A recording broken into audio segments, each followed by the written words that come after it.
In this video we are talking about if Solana can make 12x to the last all-time high, or if we see a consolidation with even lower levels. Let's go straight into the content. So as you can see, Solana is on the place 10 of all crypto coins with a price of $19.50 and a market cap of nearly $8 million.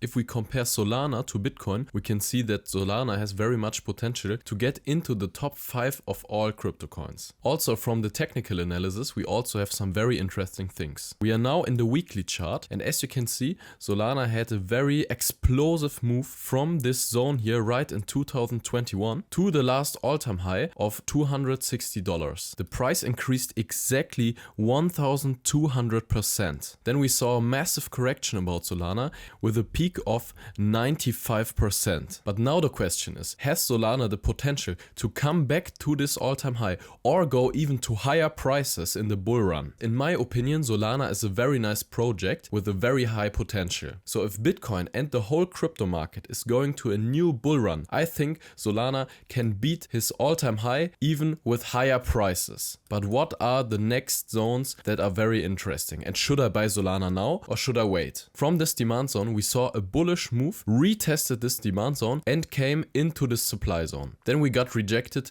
directly in this demand zone. So now from the technical perspective, this supply zone is just strong if we see a lower low under this demand zone with a body close of a candle. So now we have to go deeper in the chart on the 4-hourly chart, and we can see this last bullish upwards momentum. So now for the short term, it's very important that we don't see a full body close under this demand zone for Solana. So would I buy Solana now? So I personally would wait. Either we come back to this zone, retest it, find some bullish reaction over here, and then I would buy some coins right in this area from $12.80 to $18.30, or I would wait if we break this high at $25.40. If you don't want to miss the next video about Solana, please subscribe to this channel. As I mentioned earlier, I think that Solana has a very high potential to go all the way to the upside, and that we see higher prices or even much higher prices than the all-time high. If you want to see more videos of Solana, please write it in the comments below and subscribe to this channel to don't miss the next updates. Thank you for watching and see you in the next one.